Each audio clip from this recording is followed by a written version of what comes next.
এমন একটা ঘটনা ঘটবে আমি কখনো ভাবি নাই। কি করছে? আপনার পেজ থেকে যে ভিডিওটা করছিলাম, তারিক রহমান নিজে দেখছে, দেখার পরে আমাকে 10,000 টাকা দিছে, বাচ্চার দায়িত্ব নিছে। তারেক রহমান আমার ভিডিও দেখছে?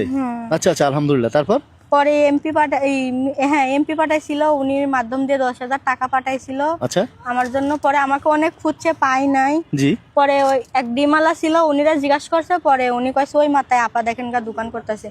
পরে রীতিমতো আমিও ভয় পাইছিলাম যে তারিক রহমানের নাম উচ্চারণ করছি, এর জন্য কি আমাকে কোনোই করবে না। আচ্ছা, কোনটা কোনটা ভিডিও কোনটা?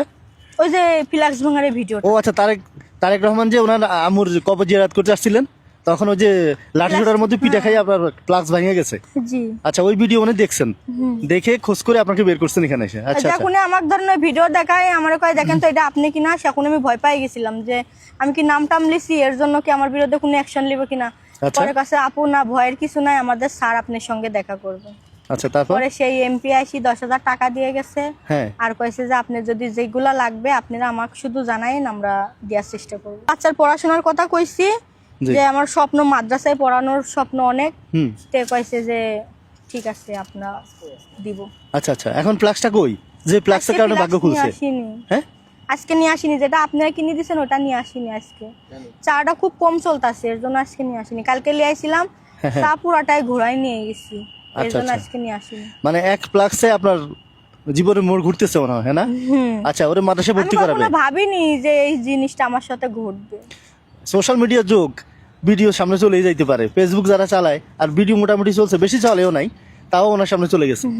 উনি আপনারে নিজে দায়িত্ব নিয়ে টাকা দিয়ে গেছে 10,000। ফ্যামিলি কার্ডের কথা আমাকে বলছে যে আমরা যে ফ্যামিলি কার্ড দিব সেটা আপনি পাবেন, আর একটা ভাতা সিস্টেম মতো টাকার কাট করে দিবে, যত কইছে আপনার বাচ্চা নিয়ে যত আপনি চলি ফিরে খাইতে পারেন।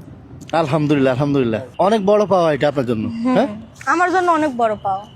হ্যাঁ, যে টাকা দিছিল, পরে আমি ধরেন ঘর ভাড়া দিছিলাম, 2 মাসের ঘর ভাড়ার ভিতরে সে 2,000 টাকা দিছিলাম, আর 7,000 টাকা ছিল। 7,000 টাকা ঘর ভাড়া দিছিলাম, আর 2,000 টাকা দিয়ে সিগারেট কিনছিলাম, আর আমি 1,000 টাকা দিয়ে আমার ওষুধ কিনছিলাম।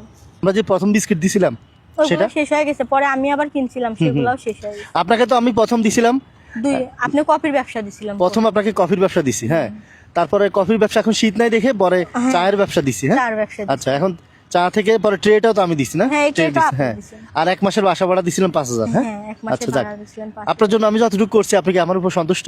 আমি অনেক খুশি আপনার উপর। আমার আত্মীয় স্বজন আমার যেটুকু করে নাই, কিন্তু আপনি আমার জন্য এটুকু করছেন। আচ্ছা, যাক, এই জন্য আমি আল্লাহর কাছে অনেক শুকরিয়া আদায় করি যে আপনাকে আল্লাহ খুব ভালো রাখে। আচ্ছা, অনেকে দেখবেন যে আমাদের যে শেখ হাসিনা যখন ছিল, সেখন কিন্তু এতটা কেউ সহযোগিতা পায় নাই। পাইছে কেমন দেশে, সেও দেশে গরিব মানসিক ঘর দেশে, কিন্তু এইভাবে কখনো আমি পাশে দাঁড়াইতে দেখি নাই। রোজার মাসে তো কোনো ব্যবসা নাই ভাই, আমি এখন কি আজকে বিক্রি করছেন কত?